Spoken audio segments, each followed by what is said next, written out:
Boa noite. Talvez alguns aqui ainda não me conheçam, outros já me conhecem da mais, né? Realmente eu fui diagnosticado como estando dentro do TEA, né, do espectro autista, como Asperger, depois dos 50 anos. E essa questão do diagnóstico, ele primeiro nos leva para um ponto, que é o ponto do rótulo, né? O que muda depois de receber esse rótulo? Asperger, TEA, autista. E por que da importância dele? Na verdade, para o autista, e eu digo por mim, pela experiência que eu tive, o diagnóstico, ele é realmente de suma importância. Ele muda tudo na vida porque ele se opõe a um outro rótulo, que é o rótulo que eu vou tentar apresentar aqui durante a palestra, e que causa muito sofrimento e causa perda de sentido de vida, causa incompreensão para o autista, para aquele que não sabe, na verdade, que é autista ou que é Asperger, e passa a ser rotulado de algumas outras coisas que são todas elas muito pejorativas e muito problemáticas. Então, nós temos um rótulo que a gente poderia dizer que é um rótulo bom, que é um rótulo que dá sentido, que dá significado, que faz com que a pessoa possa se entender, e um rótulo que é o oposto disso, que causa sofrimento, causa tristeza, causa mágoa, causa depressão, causa perda de sentido de vida. Mas eu pretendo falar disso através, não falando sobre maneiras de se tratar autismo, ou de se identificar, ou terapias. Para essas coisas, acho que tem outras pessoas muito mais capacitadas do que eu para falar. O que eu queria trazer hoje é uma visão de quem está dentro do espectro, passou a vida inteira sem saber que estava dentro do espectro, tive que lutar contra isso, e que depois do diagnóstico passa a ter uma outra forma de entender e consegue olhar para trás e repensar muitas das coisas que eu vivenciei na vida. Tá? Eu cresci numa família de 5 irmãos. O último deles, quando nasceu, os outros irmãos já estávamos na adolescência. Então, os 4 primeiros nasceram diferença de pouco mais de 1 ano entre cada um, então todos mais ou menos na mesma idade. E depois o último que nasceu quando a gente já estava na adolescência. A minha infância, eu acho que não foi muito diferente da infância da maioria das pessoas da minha época. Ou talvez não. Meu pai era motorista de táxi e todo ano não, nas férias de meio de ano e de final de ano, nós descíamos, né, ele levava a gente para Santos, que tinha um tio meu, uma tia, que moravam lá, e então se reunia toda a família, um monte de primos, um monte de tios e tias, e passavam a família inteira em Santos, né, na casa desse meu tio, aquele monte de gente, tá? Avós, Final de ano, então, era uma loucura, né? E então a gente descia, e logo quando chegava assim, a casa do meu tio, existia um quarto em que ele fez uma biblioteca, que para mim era uma biblioteca imensa, enorme.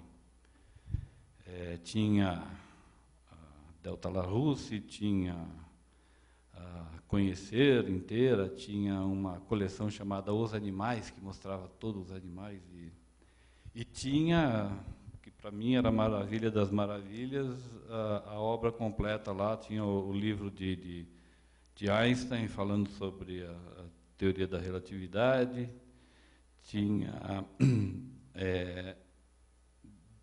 vários livros falando sobre a física de partículas, falando sobre teoria quântica, naquela época já, que ninguém falava daquilo. E a gente chegava, o carro parava na frente da casa, as minhas irmãs e o meu irmão corriam para encontrar os primos, encontrar as primas, já para ir brincar com as coisas que eles faziam. E eu, como não podia deixar de ser uma criança da minha idade, corria para a biblioteca, né? E ficava lá. Então, isso foi criando dentro da família um certo problema, porque eu era o único que ficava lá dentro da biblioteca, isolado, não participava de outras brincadeiras, não participava de outras atividades. Às vezes até tentava, mas eu simplesmente não conseguia entender as regras dos jogos, né, que meu irmão, meus primos jogavam. Aquela coisa lá do taco, né, de bater, derrubar a casinha lá, correr e tal. Para mim aquilo era eu simplesmente não entendia o que estava acontecendo. Ia tentar jogar bolinha, né? Eu até imaginava, eu vou acertar essa bolinha, vou jogar lá e tal, e a hora que eu jogava a bolinha ia para um lado totalmente diferente daquele que eu queria. Mas tinha um outro detalhe lá em Santos. A minha tia, ela trabalhava no Aquário de Santos. Ela era funcionária pública e trabalhava no Aquário de Santos. Então, tem um aquário lá que mostra a minha primeira, que acho que com idade talvez de 6, 7 anos, eu comecei a perceber que eu era diferente. Comecei a perceber essa... E aí, algumas pessoas até sempre, durante minha vida, vinham para mim falar, não, mas todo mundo é diferente, né? Ninguém é igual ao outro. E a resposta que eu podia dar não, mas o meu diferente é um pouquinho mais diferente do que o diferente da maioria. E visitando o aquário, que eu tive a oportunidade de ir várias vezes, porque a minha tia trabalhava lá, eu comecei a perceber uma coisa que me chamou a atenção. Foi a primeira percepção que eu tive e que, é lógico que na época eu não me dei conta disso, mas vim perceber isso bem mais tarde, mas eu criei um conceito, uma visão que servia para me explicar, e me explicar diante do mundo. Porque eu comecei a perceber que eu olhava no aquário, vocês já devem ter visto isso, a gente olha assim, e nota que tem alguma coisa diferente, né? Parece que não está certo. Você vê o peixe ali, eu já sabia, porque eu lia na biblioteca, né, da casa do meu tio, que aquele efeito, tá, acontecia pela refração da luz na água, que dá aquela ideia que parece que a coisa não está no lugar que devia estar, né?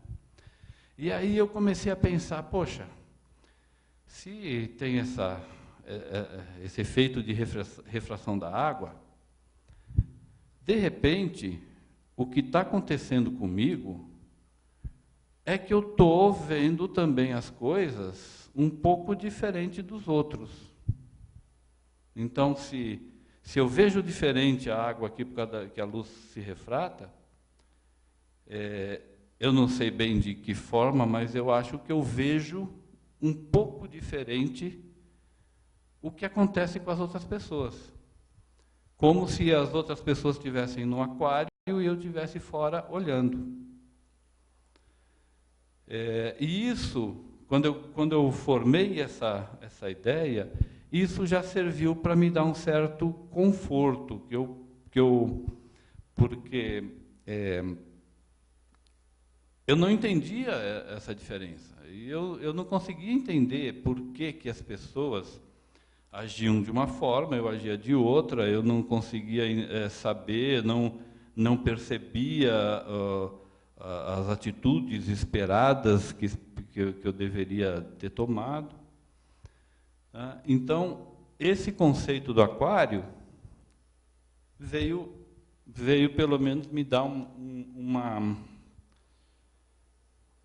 uma segurança interna. Não tem nada errado comigo. Eu só estou vendo um pouquinho diferente. Só que aí, essa ideia foi progredindo na minha cabeça. E eu percebi o seguinte: espera aí, se eu vejo diferente, eu não estou vendo ninguém que veja do jeito que eu estou vendo, ou que faça as coisas do jeito que eu faço. Então, de repente, não são eles que estão no aquário, sou eu. Sou eu que estou no aquário. E se sou eu que estou no aquário, cabe a mim lidar com isso, né? Eu não posso cobrar de ninguém que está lá fora, se sou eu que estou lá dentro, E mais que isso, eu pude perceber que eu estou dentro do aquário vendo de uma forma diferente, mas tem pessoas que estão fora que também estão olhando para mim sem me entender. Então, de repente, eu estou lá dentro do aquário e as pessoas estão me olhando por fora do mesmo jeito que eu olhava sem entender o que estava acontecendo direito com o peixe. Então, tem ali pelo menos 2 camadas de diferença de percepção entre um e outro. Pelo menos duas formas de entendimento diferentes, o que acontece comigo e o que acontece com o outro. Porém, eu, olhando para fora, buscava apenas entender o que estava acontecendo lá fora. E essa diferença me causava espanto, admiração, vontade de entender as outras pessoas. Mas eu percebia que não era assim que as pessoas que estavam fora me viam.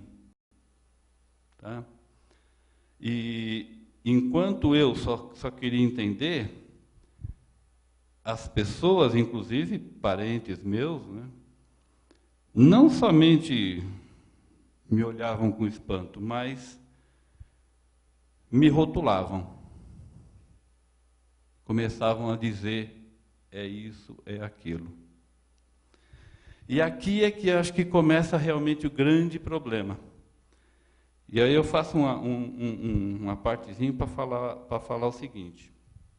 Imagina um menino que, por uma razão qualquer, não importa qual o motivo, ele está roubando coisas, pega lápis do colega da escola, pega uma caneta, uma borracha, e aí começam as pessoas ali que estão ao lado dele, olha, o Joãozinho lá, ele roubou de novo. O que a gente vai fazer com ele? Roubou outra vez, olha, ele pegou o negocinho lá do colega, e enquanto está nesse ele roubou de novo, está todo mundo pensando em achar uma solução para aquela situação, para aquele problema. Obrigado. Só que chega num determinado momento que alguém vira e fala assim, mas também, ele é mesmo um ladrãozinho. E quando a pessoa fala isso, pronto, já não se busca mais solução, porque já foi colocado um rótulo. Um rótulo que não diz realmente algo a respeito da pessoa, mas é um rótulo que fala sobre as atitudes morais esperadas daquela pessoa. É um rótulo moral. E um rótulo moral, quando ele é colocado sobre alguém, ele tem dois efeitos. Primeiro, ninguém mais vai procurar solução para aquela pessoa. Ela já não é mais alguém que está precisando de ajuda para alguma coisa. Ela é alguém para ser deixado de lado, para ser evitado, para ser qualquer coisa assim. E na pessoa, a pessoa ela passa a se sentir excluída. Ela não sabe o que fazer, não tem mais. Então já está definido quem é aquela pessoa. Ele é um ladrão, ou ele é um assassino, ou ele é um sei lá o quê. Está definido. Está definido, não existe mais nada a fazer a respeito daquela pessoa. Tá? Ok. E o autista? Qual o rótulo que mais comumente se colocam sobre o autista? Ele é egoísta, ele é egocêntrico, ele foi mimado, ele foi mal criado, ele é mal criado. Então, existe uma enorme quantidade de rótulos morais que são colocados sem que ninguém que esteja colocando esses rótulos tenha se dado ao trabalho de realmente saber o que está acontecendo com aquela pessoa. Tá? Aí eu volto para mim. Toda a minha família, quando eu era pequeno, pertencia à Igreja Adventista do Sétimo Dia. E em Santos, nessas ocasiões que a gente ia, sempre tinham muitas festas, muitos eventos, né? E faziam ali jantares, e tinha doces, e tinha salgados. E aí, imagina uma criança, não sei exatamente que idade, porque ainda não... Mas que chega, não sabe se comunicar muito bem, não sabe ficar ali no... Tá aquela festa, na mesa colocado ali, é colocado um prato que tem um bolinho lá, uma coisa que ela gosta muito. Aí ela vai chegando, está sozinha, só ela, ninguém vem, ninguém passa, ela começa a comer os bolinhos, vai comendo, e de repente, quando vai ver, comeu tudo, acabou os bolinhos. Só que nisso, vem alguém já com a cara enfurecida, você é mesmo um egoísta, você não pensa em ninguém, acha que só você que gosta disso? Acha que só você que tem fome? Você comeu tudo e não deixou nada para ninguém. A criança sai correndo, sem saber o que dizer, sem saber o que... E fica com aquela coisa na cabeça. Poxa, eu sou egoísta? Eu nem sei direito o que é isso, mas eu percebo que não é uma coisa boa, porque do jeito que... Aí, nas outras festas seguintes, né, acontece o oposto. A criança encosta ali na mesa, fica olhando aquele... Mas não pega nada. E passa, e não come, e passa, e passa. Aí passa uma festa, 2 festas, sem a criança comer coisa nenhuma. Até que uma outra pessoa, mais para frente, percebe aquilo e chega para a mesma criança e fala: poxa, por que você não está comendo? Eu estou vendo aí que já... Você fica encostado aí, olhando para os doces, olhando para as coisas, não pega nada. Pode pegar, pode comer. Faz o seguinte, ó, não tem problema, se você não, pega 3 ou 4 bolachas aí e come. Aí vem, opa, 3 ou 4?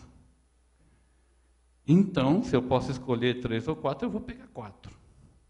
E aí, a partir daquele momento, a criança passa a pegar 4 doces.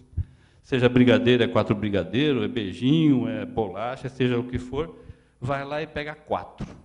Por quê? Porque aquilo tirou a dúvida, tirou o medo de não saber o que fazer. Então, vai lá e passa a pegar 4.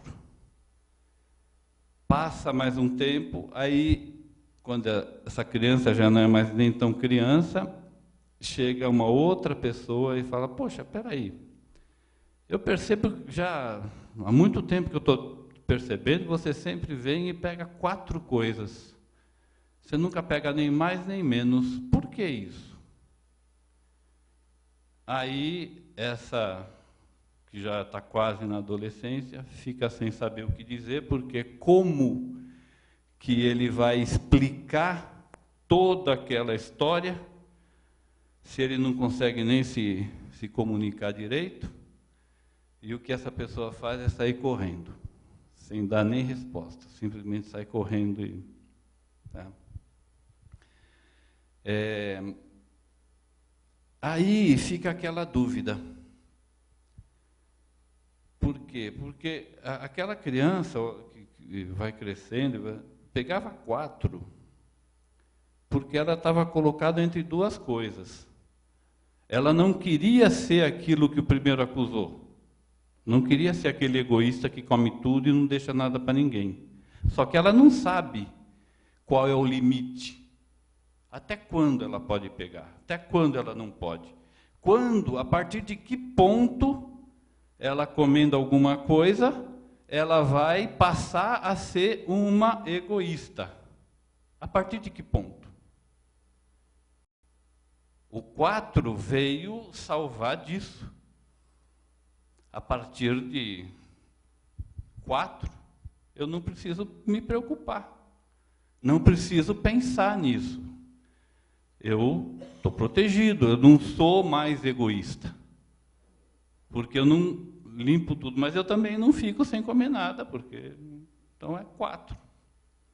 Só que aí, aquela pessoa já está um pouco mais velha, já consegue pensar o melhor, e ela mesma começa a pensar e se perguntar: poxa, então realmente por quê? E qual é o limite mesmo? Porque eu estou fazendo isso porque eu aprendi, porque é seguro, mas realmente o que é? Aonde que está o limite? Não tenho como saber onde é que está o limite. E autista nenhum tem como saber onde é que está o limite. Ele precisa descobrir, ele precisa desenvolver isso. Tá? O tempo passa e já não é mais criança, já não é mais adolescente, já está com praticamente 50 anos, já está estudando filosofia, e aí já por tudo que passou na vida, aquela pessoa já tem capacidade de raciocinar com muito mais profundidade, e aquilo tudo volta. Volta quando vem o diagnóstico confirmando que ele é Asperger. E aí vem uma outra pergunta que estava escondida lá, mas que... Se aquela criança, e qualquer autista, não estava fazendo aquilo, ou fazendo as coisas que faz, por egoísmo, se ele não é egoísta, o que ele é? E aí vem uma coisa engraçada que acontece na nossa sociedade. Não existe nenhuma palavra que fale a respeito da própria pessoa que não seja pejorativa. Você tem egocentrismo, você tem egoísmo, e daí? Ou seja, se você pensa em você, se você quer fazer, você está de alguma forma voltado para você mesmo, você tem que necessariamente ser ruim, você tem que necessariamente ser uma pessoa moralmente deficiente. Não existe uma palavra. E isso começou a me importunar, a tal ponto que eu tive que criar uma palavra. O autista, ele não é egoísta, ele é egotônico. Ele tem a sua percepção de mundo, de vida, centrado nele, mas não de forma a querer com isso causar mal a alguém. E ser egoísta é você querer fazer as coisas te favorecendo a si mesmo de tal forma que você cause prejuízo a alguém e sabe que está causando esse prejuízo a alguém. O egocêntrico, ele não faz necessariamente para querer causar esse prejuízo, mas ele não se importa. Ele também sabe, reconhece, mas dá de ombros. Isso aí não é comigo. Eu já fiz a minha parte. Eu não recebo para isso, esse aí não é meu trabalho. Dá de ombros e simplesmente não se importa. Só que o autista, ele está centrado em si mesmo porque a percepção dele da vida é diferente. E tanto é assim que quem aqui já viveu com autista, já trabalha com autista, sabe que se um autista percebe, entende, compreende que o que ele está fazendo está prejudicando alguém, ele para de fazer. E o egoísta não vai parar.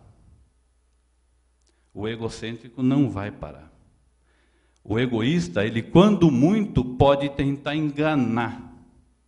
Ele vai buscar uma forma de não deixar que percebam que ele continua fazendo aquela coisa. Ou talvez até vá buscar alguém onde ele possa jogar culpa. Então ele vai pegar, vai fazer, vai tentar enganar, escamotear de tal forma que ninguém perceba, ou se perceberem, de repente essa culpa cai em cima de outro.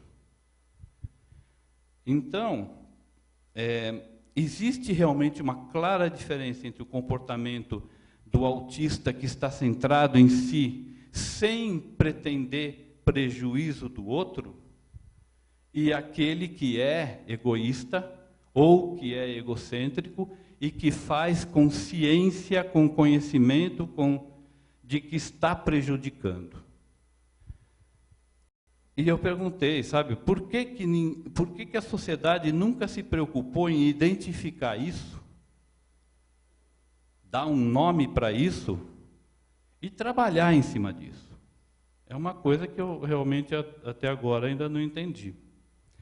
Só que, pensando sobre isso, eu acabei percebendo que a coisa vai um pouquinho mais longe, porque não é só, já seria um problema essa questão do rótulo e você saber identificar quando alguém é egoísta ou não. Mas vai mais longe, porque essa egotonicidade do autista, do Asperger, não é simplesmente essa questão de você não perceber alguma coisa que está fazendo. Não, isso está no centro de toda forma de viver do Asperger. É essa egotonicidade, essa coisa de estar centrado em si, que faz com que ele seja ingênuo. Por quê? Porque ele olha a vida, olha as coisas que não são ele, de forma inteira, e aceita o que vem também de forma inteira. Ele não duvida,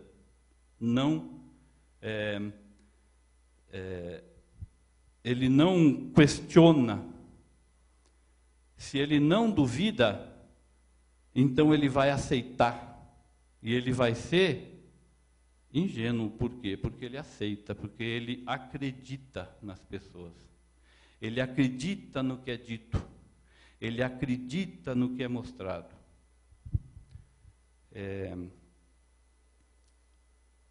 Eu aqui conto uma experiência que eu vivi quando estava mais ou menos com meus 16, 17 anos.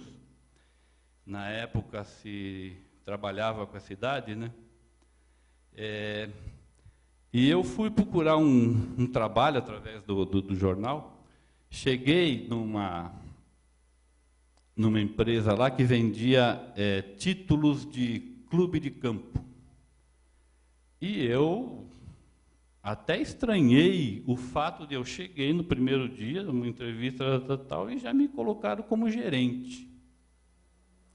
Mas, até aí, tudo bem. Eu estranhei, mas, né? Aí, o trabalho consistiu no seguinte: pegava umas maquetes, eu fui designado para ficar lá no viaduto Santa Ifigênia, em São Paulo, um viaduto que tem umas calçadas largas, né? E colocava ali, e ficava eu, que era o gerente, mais 2 meninos sentados em cadeirinhas de praia, essas cadeiras de praia, e a gente ficava ali oferecendo aquele clube de campo, que na verdade não existia clube de campo nenhum. Só que eu não havia me dado conta disso. Estava lá, fazendo fiquei uma semana ali fazendo venda daqueles títulos de clube de campo, até que um belo dia, num sábado, num domingo, a gente estava ali, de repente para uma C14, os mais antigos sabem, né? A C14, aquelas vans lá que a polícia usava para camburão, né? Para levar os presos, para uma C14 da polícia, e atrás um carro marrom da prefeitura. Eu estava no bar, que ficava um pouquinho, na calçada, assim, um pouquinho longe, tomando um Guaraná Antártica. E de repente, eu vejo parar assim, o pessoal desce do caminhão e vai pegando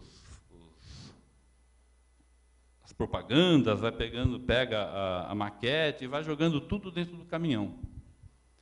A hora que eu vi aquilo, o que está acontecendo? Deixei o Guaraná lá e fui na direção daquele que me pareceu ser o chefe. E o que é que está acontecendo aqui? Ele virou para mim: e quem é você? Aí eu me enchi de brio, né? Afinal, estufei o peito e falei: eu sou o gerente. Eu não terminei a frase, senti aquela mão me pegando aqui, quando fui ver já estava dentro do camburão da C14. E aí fecharam o camburão assim, o camburão tinha uns furinhos que é para entrar ar, né? E aí, pelo furinho, eu só vi os 2 meninos sentados assim na calçada, ainda nas cadeirinhas, porque ninguém mexeu com eles, um olhando para o outro, meio assim, sem saber o que fazer, e foi a última vez que eu vi os menininhos, as cadeiras, né? E o mais engraçado é que, enquanto eu estava lá dentro do camburão, que me colocaram ali e foi saindo para me levar para a delegacia, o que estava passando na minha cabeça é o seguinte, é uma coisa só: eu não paguei o Guaraná que estava tomando. Cheguei na delegacia, né? Passei lá um tempo, né? Mas me liberaram. Isso é ingenuidade. A ingenuidade de aceitar o que é dito, de não duvidar, não questionar. Né? Teve uma outra situação parecida. Dessa vez eu estava vendendo livros, então vocês podem ver que eu passei por vários momentos desses livros. Um monte de livro, que depois eu vim descobrir que eram pontas, sobras, né, que o pessoal juntava. Aí pegava aquele monte de livro, colocava, entrava na casa das pessoas ali, ia mostrando os livros, ia fazendo aquela pilha e tal, e terminava com um mapa. Tirava aquele mapa, abria aquele mapa e tal, e ó, você recebeu de graça, você ganhou, isso aqui é uma promoção da empresa lá, que, tal, e estamos distribuindo e tal. E depois de fazer aquilo tudo, fala, olha, você só precisa agora pagar o transporte, o frete, de ter trazido isso até aqui. E assim, conseguia vender para muita gente. Né? E num determinado dia lá que eu estava fazendo, porque isso aí eu não fiz muito tempo, porque foi rápido, acho que não durou, acho que 3 ou 4 dias. Paramos lá no Brás, São Paulo, e o encarregado, ele foi distribuir, né, e ele chegou para mim numa determinada rua lá, descemos da Kombi, né, com aquele monte de livro na mão e tal, e ele apontou a rua e falou, olha, Nairão, você vai pegar lá no começo e vai até o fim, e você não vai deixar uma porta sem entrar. Sabe o que acontece quando fala isso para um Asperger, para um autista? Ele cumpre. Acontece é que no meio do quarteirão tinha uma delegacia de polícia. O resto não precisa contar, né? Só que, novamente, o delegado, que passou muita coisa ali, eu me vi cercado de investigador e tudo e tal, o delegado, ele percebeu que eu não estava realmente sabendo o que estava acontecendo. Lembrem que isso foi na época do militarismo, né? Que a coisa era um pouco mais dura. Aí ele me chamou num canto e falou, olha, eu já estava aqui pronto para te mandar para a cadeia aí, mas eu estou percebendo que você realmente não sabe, não tem ideia do que você está fazendo, do que está acontecendo. Aí ele me pôs sentado e começou a me explicar todo o esquema, como funcionava. E à medida que ele foi falando, as peças foram se encaixando, e eu fui ficando assim, estabacado. Mas é isso. Essa ingenuidade, ela não vem por uma falha. Ela vem, no meu entender, por uma virtude. Ela vem pela virtude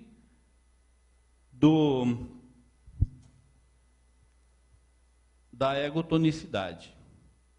Porque o que representa de fato essa egotonicidade de que eu estou falando? Quem aqui já trabalhou com síndrome de Down, sabe que é impossível se trabalhar com síndrome de Down e você não perceber, não saber que a humanidade, que as pessoas possuem alguma coisa chamada ternura.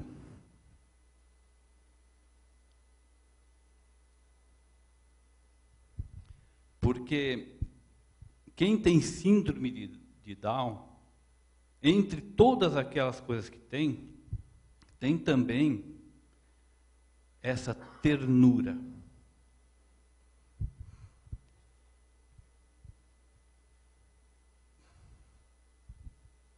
Então, eu entendo que, como de qualquer coisa que a gente passe, a gente sempre tem uma lição a aprender.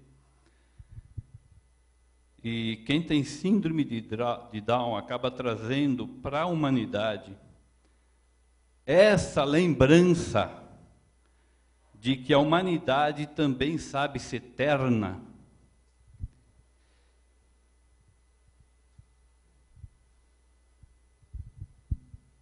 Eu entendo que o Asperger, o autista, também tem alguma coisa para trazer como lembrança para a humanidade.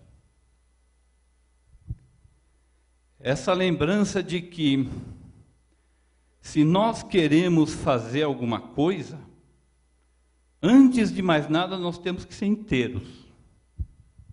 Nós, como pessoas, temos que estar integralmente ali naquilo que nós fazemos. E eu não conheço ninguém aqui que possa me dizer, ou até agora não encontrei, ninguém que possa dizer o seguinte: olha, eu conheci um autista que é trapaceiro. Eu conheci um autista que ele arma os maiores esquemas aí, engana todo mundo. Ele apronta, sabe? Ele chega e ele é astuto. Ele tem astúcia. Não, isso não faz parte do autismo. O que faz parte do autismo é uma integridade. E isso acho que todo pai e todo professor ou todo terapeuta que trabalha com autista reconhece isso.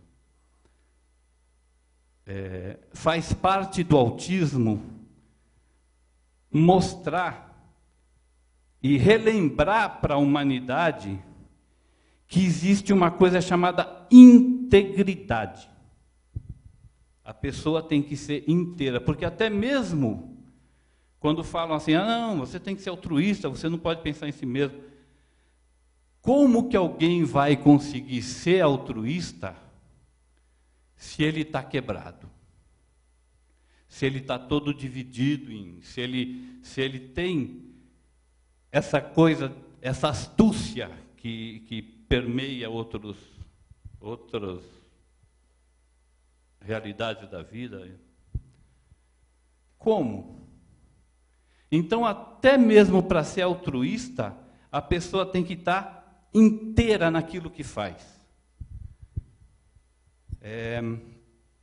Independente dos problemas que passa, o autista, quando se entrega para alguma coisa, ele não faz pela metade. Ao contrário, ou ele faz ou ele não faz. Se ele entende que aquilo deve ser feito, se ele compreendeu que aquilo é uma coisa necessária, ele faz. Se ele acha, por alguma razão, que aquilo não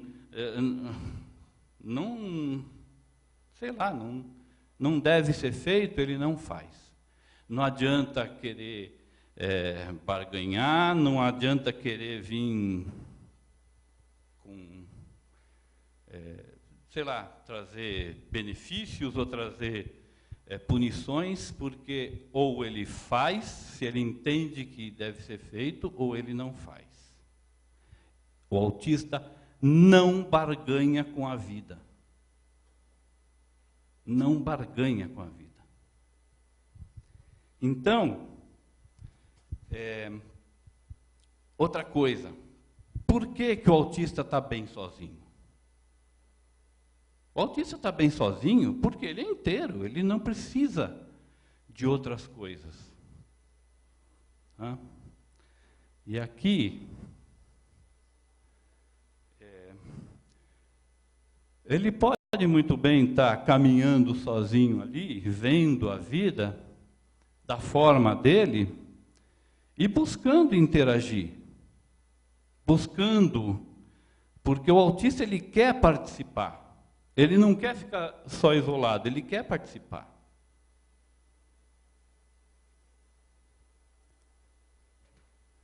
Só que ele está no mundo dele. E ele pode muito bem ficar lá no mundo dele.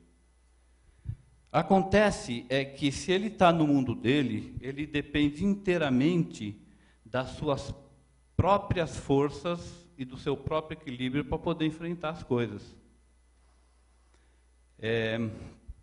Essa imagem, para mim, passa tranquilidade, passa calma, mas também passa uma outra situação, que eu vivenciei muito e que todos vocês que convivem com autistas ou Asperger já devem ter vivenciado. Imagina você ali, você está com um tubo de oxigênio, está ali tranquilo, numa boa e tal. De repente, por uma razão qualquer, você começa a ficar impedido de subir para sair, para respirar. E você começa a perceber que seu oxigênio está acabando. E vai ficando cada vez mais difícil respirar. Quem de vocês, numa situação dessa, com o oxigênio acabando, não entrariam em desespero? Quem de vocês não começariam a se bater? Não começariam a querer escapar daquela situação de qualquer forma? Não começariam a ficar, inclusive, agressivos? O autista, de repente, em muitas situações, quando ele é confrontado com, especialmente situações sociais em que ele não consegue dar conta, começa a faltar o ar para ele. Então, só pensando assim, será que antes de ver aquela criança ou aquele adolescente se batendo, xingando, tentando, jogando as coisas, sei lá. Será que em vez de chegar e já falar de uma forma assim rápida, esse aí é um mimado, esse aí ele está. Será que não seria muito mais eficaz, pelo menos, deixar ele tomar um pouco de fôlego? Pelo menos deixar ele entrar no mundo dele para se recompor um pouquinho? Eu não tenho receitas. Existem, como eu falei, existem técnicas que já estão sendo desenvolvidas, existem terapias, está tudo aí. Tá? E eu não estou tirando de forma nenhuma o mérito dessas terapias, ao contrário, acho que são necessárias. Mas terapia nenhuma vai resolver se a pessoa não entender o que o autista está sentindo na hora que ele está ali num ambiente estranho, com um cilindro de oxigênio cada vez mais vazio.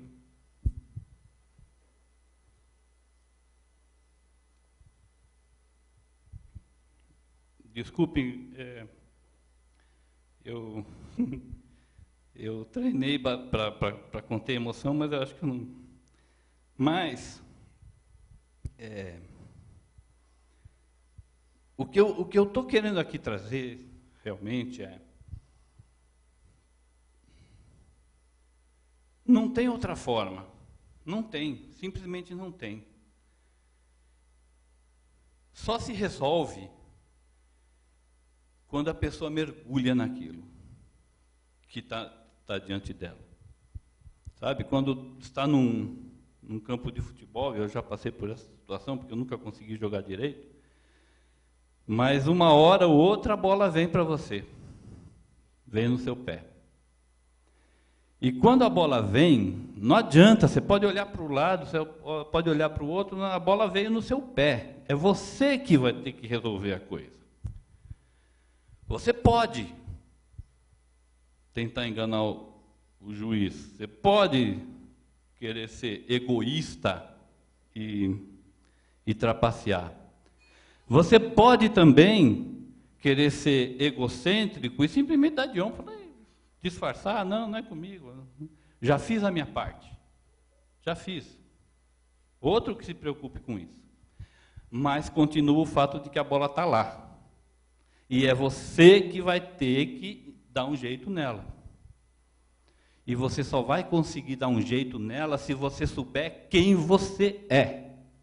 E você só vai saber quem você é se você for egotônico, se você tiver a certeza de que você é inteiro por dentro.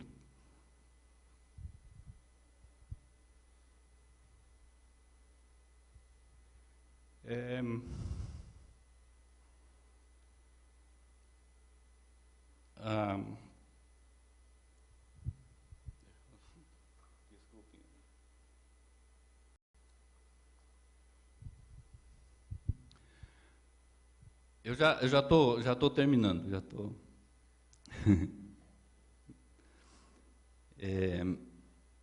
Sabe, no fundo mesmo, o que vale, acho que a única coisa que realmente pesa no final das contas, e aqui eu queria dizer é o seguinte, que acho que, independente do que a pessoa aprende, independente das técnicas que a pessoa desenvolva, independente das terapias que ela vai adotar, independente dos remédios que talvez ela use, o que funciona, o que faz com que essas outras coisas possam ter eficácia, é aprender a olhar, aprender a ver. Enquanto não se aprende a ver, como que vai se usar uma terapia, se você não está vendo o que está acontecendo? Como se vai decidir que remédio vai dar, se você simplesmente não sabe o que está acontecendo de fato com aquela pessoa? Como você vai escolher se você faz isso ou faz aquilo, se você não olhou, não viu realmente? E da mesma forma que um Asperger e um autista sempre acabam elegendo alguma coisa como seu foco principal, por que ele faz isso? Porque ele realmente está na sua inteireza, ele vê aquilo e ele se apaixona por aquilo. Então, o que é esse ver? Esse ver é se apaixonar.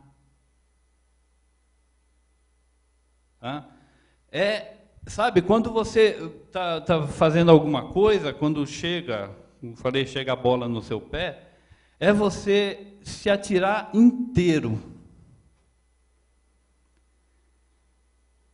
Não dá para fazer isso pela metade. Não tem como. Não dá, não funciona.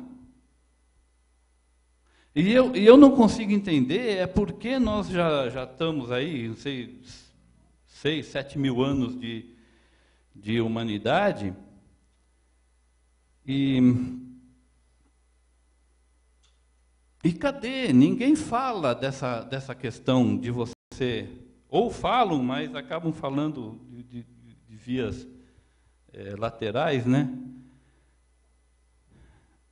Se você não se apaixona, você não produz nada. E se apaixonar é você se entregar inteiro. Se você quer fazer a coisa simplesmente porque você está contando o tempo, está contando a hora, é o seu trabalho, então você tem aquilo, tá? Você quer metrificar as coisas, você eliminou a paixão. E se eliminou a paixão, você trocou a sua egotonicidade, que todo mundo tem, por alguma forma de egoísmo ou de egocentrismo. Porque uma coisa é o exato oposto da outra. E como eu falei, eu acho que a única coisa que realmente conta mesmo é quando acaba o dia, a gente volta para casa, e aqui esse acabar o dia, cada um pode entender da melhor forma que lhe parecer, mas quando acaba o dia, a gente volta para casa, vai tomar banho, tá? Tira a roupa, tira a máscara, está ali, só ela encontrar uma forma de chegar nesse momento, e independente de qualquer tristeza que tenha passado, de qualquer mágoa que tenha sentido, de qualquer rancor que tenha guardado, independente das dificuldades, independente das decisões que ficam na cabeça da gente, se a gente tomou a decisão certa ou não, independente até de ter acertado, porque a gente não consegue acertar sempre. Mas independente de todas essas coisas, a única coisa que vale mesmo é nesse momento, quando você está ali, só você e você. Você poder olhar, saber que fez o melhor que pôde, mesmo que não tenha acertado, mas saber que fez o melhor que pôde. E olhar e poder se reconhecer, poder se saber inteiro novamente.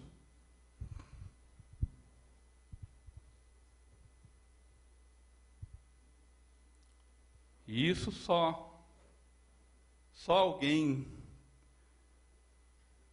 que tem essa egotonicidade dentro é que consegue. Muito obrigado.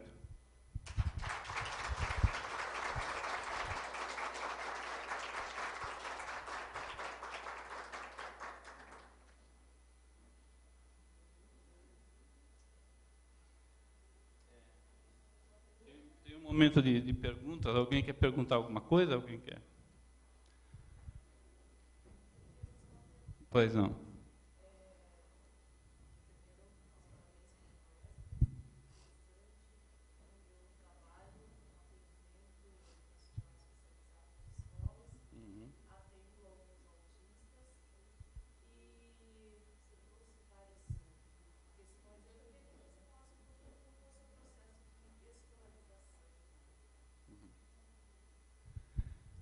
Meu processo de escolarização foi complicado.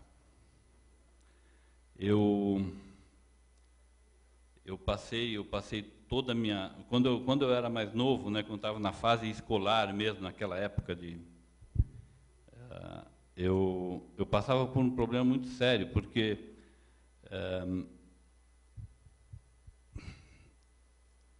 as aulas me cansavam, mas me cansavam porque eu entendia a explicação que o professor dava na primeira explicação, e depois tinha que ficar repetindo. Então, eu tenho também o déficit de atenção, eu dormia. Quando eu era mais novo, na época, não tinham aquelas provas, ou melhor, tinham, mas a nota que valia era a nota de final de ano. E como eu sabia que o que valia era a nota de final de ano, mas também porque eu estava cansado, eu nem sequer lembrava quando tinha prova. Chegavam lá, ó, a prova e tal, depois eu, na maior parte das vezes, não fazia as provas. Ou fazia, assim, desatento. O resultado é que eu acabava tirando notas baixas e chegava na nota de final de ano, eu tirava 10. Aí eu convivi muito com a questão, eu tive que várias vezes ir lá na sala do diretor, da diretora, porque achavam que eu colava, né? Como é que pode tirar nota baixa no tal, e de repente... né? E isso prosseguiu. Quando o sistema mudou, eu já estava na primeira série, segunda série, terceira, na quarta série, né? Aí começou a piorar. Por quê? Porque eu realmente dormia na sala. Mas eu estava sempre atento quando vinha uma matéria nova, porque eu não conhecia ainda, e eu sempre tive muita curiosidade por tudo. Aí eu ficava atento, eu sugava tudo aquilo que era passado. E depois, evidentemente, eu não tinha mais interesse. E continua essa coisa, porque eu ia bem nas provas, mas esse menino só dorme em sala de aula. Eu olho, ele está dormindo, não é possível. Como é que pode uma coisa dessa? E aí foi... Então, o resultado disso é quando chegou na 7ª série, eu simplesmente desisti da escola. Eu voltei a estudar quando eu já estava com 35 anos, já estava casado e que a minha esposa me forçou. Aí eu tinha um sistema EJA já, né? Aí eu fui lá e fiz exame e peguei o certificado de 2º grau. Isso também foi um problema. Por quê? Porque quando eu preciso do certificado, tudo bem, então eu vou lá, vou fazer o exame. Como fazer o exame? Você abandonou a escola na 7ª série? Não, você vai ter que fazer, tem que frequentar as aulas. Não, não vou frequentar as aulas. Por que eu vou frequentar as aulas? Se eu já sei o que está...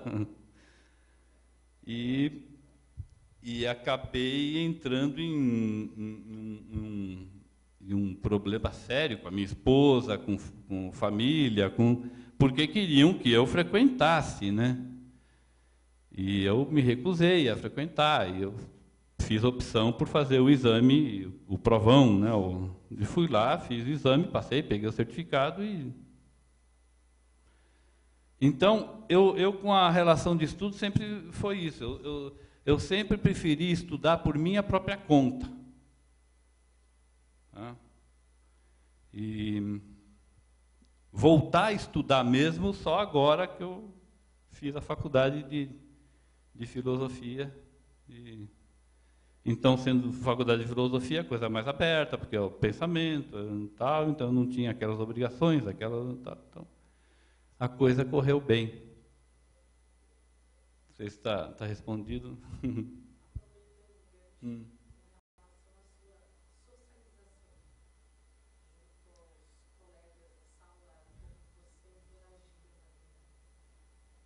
Eu sempre fui de ter um amigo e só um amigo. E esse amigo, na verdade, eu não falava, nunca conversava muito com esse. Eu sempre estava lá. Eu sempre fui assim de ter alguém do lado que me servia como referência. Na verdade, eu acho que é isso. Me servia como referência de ação. Então a pessoa estava lá. Eu ficava meio como uma sombra da pessoa acompanhando. Né? E normalmente era alguém que não era assim festeiro ou coisa e tal, mas que sabia, né, se mover E fora isso, a sociabilização, quando mais novo, ela sempre foi difícil na parte direta de conversar, de falar e coisa assim. Mas ela sempre foi fácil, por outro lado, porque eu era também sempre aquele que era procurado para resolver os problemas quando apareciam. Né? Tem prova, todo mundo queria sentar do meu lado. Ou tem trabalho, todo mundo queria que eu tivesse... E eu normalmente não fazia trabalho. Eu só dava palpite. Eu ficava ali, de repente, está tudo errado isso. Tem que fazer assim, assim, assim, assim, assim, assim, assim, agora faz aí. Mas Então, sempre conviveu assim, uma facilidade de um lado e uma dificuldade do outro. Aqui, agora, no curso de filosofia, isso correu mais solto, porque eu já estou mais velho, já aprendi muito mais coisas, mas também eu fiz o curso todo de filosofia fazendo os trabalhos no dia da entrega. Então, eu sentava ali, às vezes na própria sala de aula, sentava ali, pegava o computador lá, escrevia rapidinho tal, e entregava. Eu nunca consegui fazer essa coisa sabe, não, tem que... tal. Então, é assim, foi assim a escolarização, a relação social e tudo isso. Mais alguma pergunta? Oi.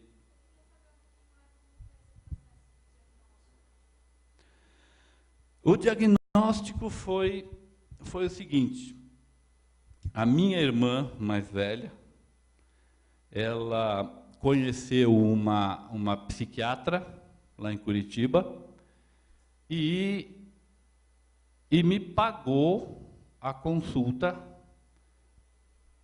para eu passar lá para que, né, o que acontecia, por que eu tinha essa dificuldade tão grande de ficar em emprego, de manter uma... Enfim. Aí, o primeiro diagnóstico que veio, através dessa psiquiatra, foi o do déficit de atenção. Comecei a tomar Ritalina, comecei a tomar sertralina e um outro remédio lá. Melhorei, realmente melhorei do meu déficit de atenção, só que quando eu melhorei o déficit de atenção, aí é que se percebeu que o déficit de atenção, muitas coisas que aconteciam, estavam mascarando certos comportamentos. Então, na decorrência disso, na sequência disso, aí um outro grupo, que foi aqui em Curitiba, aqui no Instituto do Estresse, ali em Curitiba, que fizeram lá uma bateria de exames, fizeram entrevistas, fizeram tal, e diagnosticaram a questão do Asperger. Ok, eu já estava com 50 e tantos.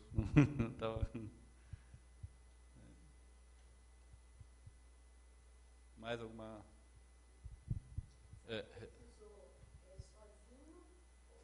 Não, a alfabetização eu tive muita dificuldade, porque eu não conseguia entender certas coisas. E quando eu era mais novo, hoje eu mudei bastante, mas quando eu era mais novo, eu tinha realmente uma dificuldade muito grande mesmo, para entender figuras de linguagem.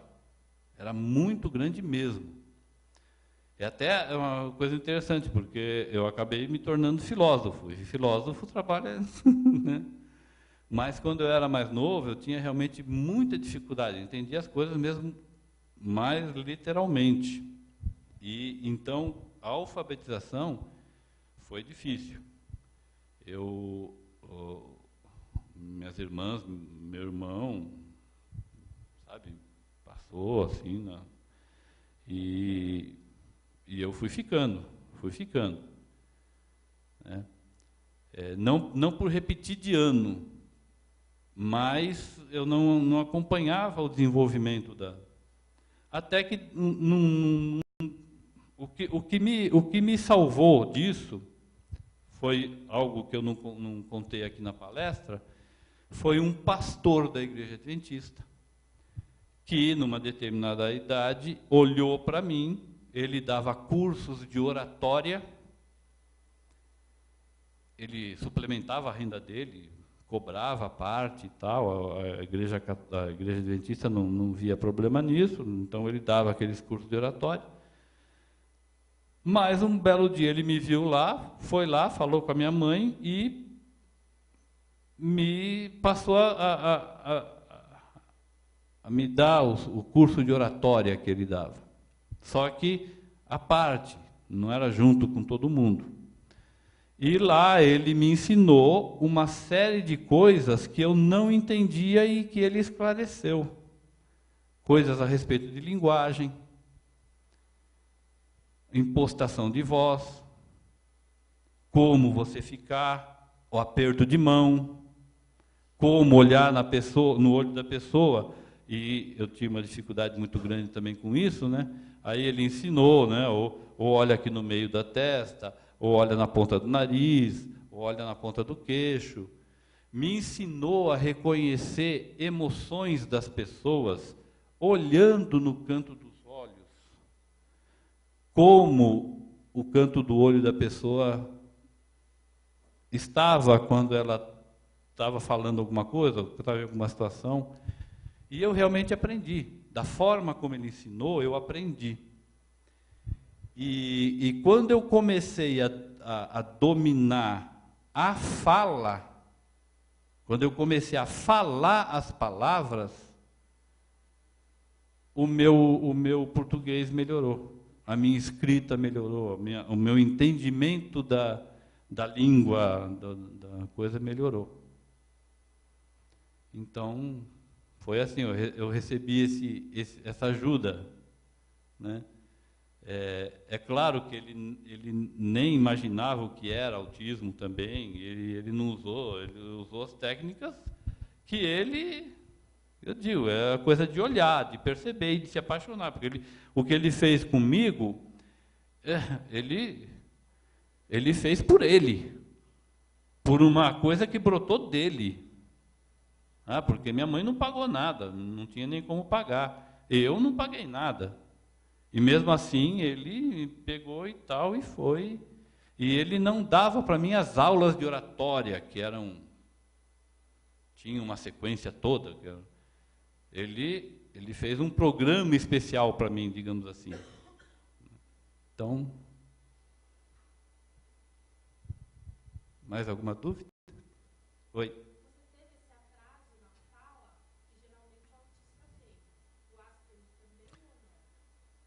O Asperger nem sempre tem. Eu sempre tive dificuldade de falar, quando era mais novo, fui aprendendo essas coisas, mas mesmo com essas aulas de oratória, eu demorei muito tempo para falar, porque eu tenho um problema ainda muito sério. Se eu entro numa conversa, e eu vou me empolgando e eu começo a elevar a voz. E daqui a pouco eu estou gritando, estou berrando, e eu não percebo. E eu não percebo que a pessoa já cansou de falar comigo. Mas eu continuo falando, continuo falando. É claro que hoje isso minimizou, mas ainda é presente. Então, o problema da fala realmente eu enfrentei nesse sentido, não de não falar direito, mas de ter dificuldade em expressar realmente o que eu queria dizer, trocar palavras, falar errado, falar de uma forma, porque ou eu estava gritando, ou eu estava falando baixinho assim, que ninguém entendia. Entende? Passava nos extremos. Quando eu começava a falar, eu estava ali naquele que ninguém conseguia entender direito o que eu estava falando. Só que aí eu ia empolgando, especialmente se a pessoa confrontava, ou confronta aquilo que eu estou dizendo, né? Aí é que eu perco e começo a levantar a voz e falar, e gesticular. E às vezes entrava naquela crise de ansiedade, né? Que acontecia às vezes, que hoje já não acontece tanto. Então, assim. Mais alguma?